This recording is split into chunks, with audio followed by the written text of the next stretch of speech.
less than 0.5% of all footballers make it to a professional level. Only 30% of academy players ever receive a professional contract, and 97% of Premier League academy players will never make a single Premier League appearance. Welcome back to Life as a Football Agent, new episode.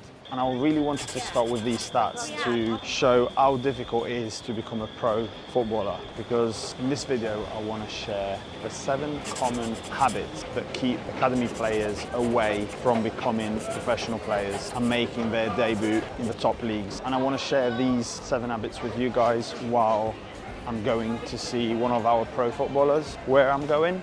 Come with me.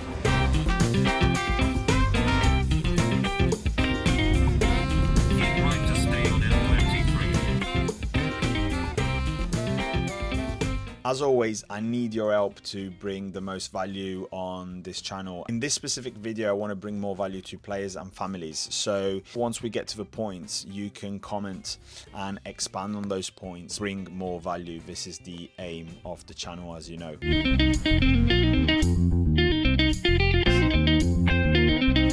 So let's jump right in. Point number 1, lack of adaptability. This is a major issue, especially for players that have been doing really well in the academy days with the youth, but have maybe been used to only doing one role. Sometimes they struggle making the step up to the first team and playing men's football. They struggle adapting to different style of play, different managers, different positions on the pitch. That's why nowadays they try to get the youth players, the players from the academy, to play many different positions. And not everybody likes this, but it is something that can get you ready for men's football and for what comes next. Not because you'll do many different positions, but because during the match, if you're not used to different positions and different moments in the game, you'll switch off, you'll struggle more during the match. So to make it as a pro footballer, you can't hide on the pitch. You always have to be on point and involved with every aspect and every different moment of the game. So point number 1, lack of adaptability. Point number 2, mental weakness when under pressure. As we said, the jump from academy football to men's football is quite big. Something that people underestimate and academy players underestimate as well is the mental side of things. This is because the players, as they transitioning into men's football and they start playing for the first team, they face intense pressure coming from many different places. Expectations from fans, expectations from family, expectations from themselves. There is of course the media, the teammates, and a lot more. Not all young players are equipped to deal with this, to handle this the right way. All of this becomes overwhelming. We've seen during the years a lot of players leaving the game just for how overwhelmed they become. Overwhelming situation and the stress from it can manifest in many different ways. It can manifest in poor decision making on the pitch. There is a player that has the skills and the ability and is incredible in training, but then just doesn't deliver on the pitch during the matches.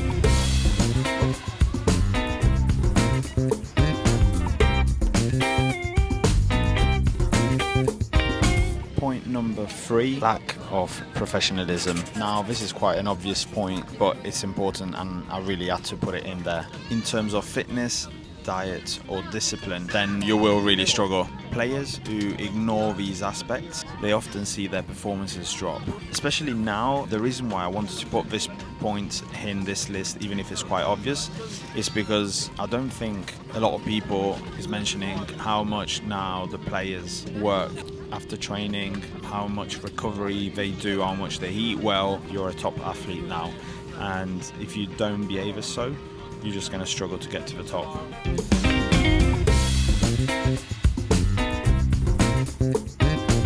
So landed in Brindisi. We are here in Puglia, south of Italy, because Juventus under 20 is playing Lecce under 20. So we are here to see one of our players, Gianmarco Di Biase. 3 goals in the last 3 matches. So a great comeback from his last year injury. Match starts in an hour. We should make it in time. Salve! Guys, Camillo is here to pick me up. Hello guys. For him it's a double football day because you're going to see Lecce tonight as well, for first team as well, so.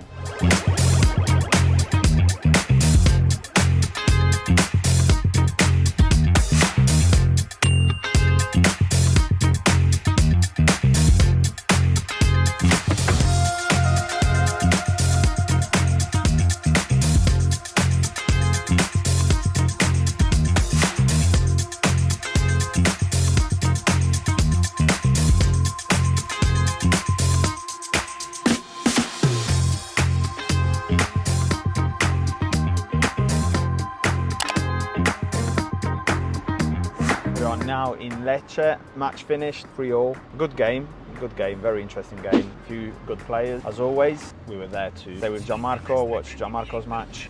Gianmarco didn't score, but had still a good performance. Key pass for one of the goals.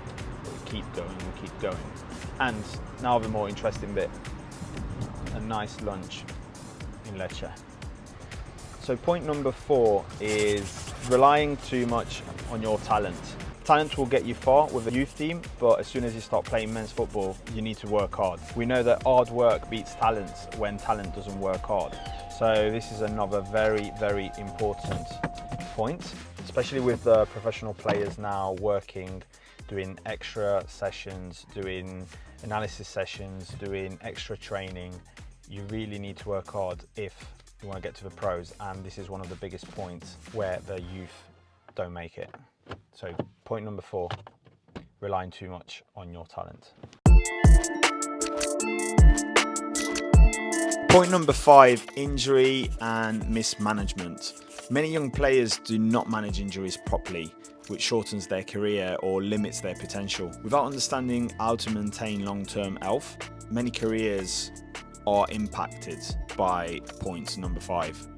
If we want to use an example, players like Daniel Sturridge, despite immense talent, struggled with constant injuries, preventing him from reaching his peak. 7 p.m, just heading to the airport now. I've got a flight at 9:30. This is going to be a crazy 25-26 hours. Thank you, Cami. Thank you. What a guy, guys. What a guy. Picked me up this morning, all day, taking me around. We went to so many matches together in England, and today was just good to relive a football day together.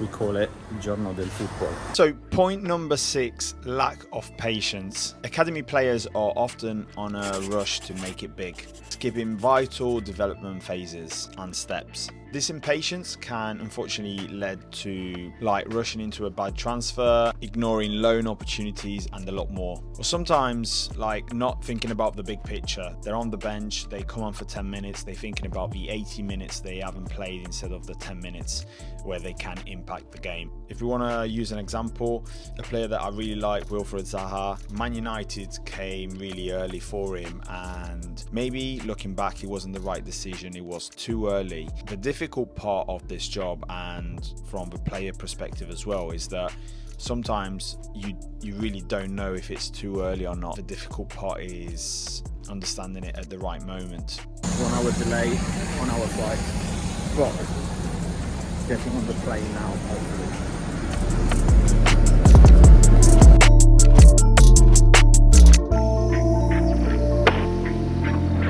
There is also a bonus tip. Academy players not making the switch between academy mode and pro football. They are two completely different worlds. While in academy you can still have time and try to get back in the next game. Pro football, that goes all out the window. Every single training session you're on trial. Every single training session you have to give it all. A lack of performance for 1 or 2 months, sometimes it's crucial, and sometimes it's too late to get back on track. There is a say that you haven't become a professional player, even if you have a professional contract, until you've made 50 Premier League appearances. And that is a good way of thinking it, because once you get a pro and you become a club's employee, the club will only think about their benefit, and rightly so. Yes, they want to improve a player, but you don't have the same amount of time that you had in academy mode. So this is a really important switch that a lot of academy players fail to make when they trying to become a pro. These 7 habits are why only a fraction of academy players make it to pro football and to the first team. The journey from academy mode to pro footballer and to the first team is more than just talent. Hit the subscribe button, guys, because there are very, very interesting videos coming up about the journey and the life of a football agent. As always, thanks for watching, thanks for the comments. We're growing and growing. I can't wait to post more videos out there.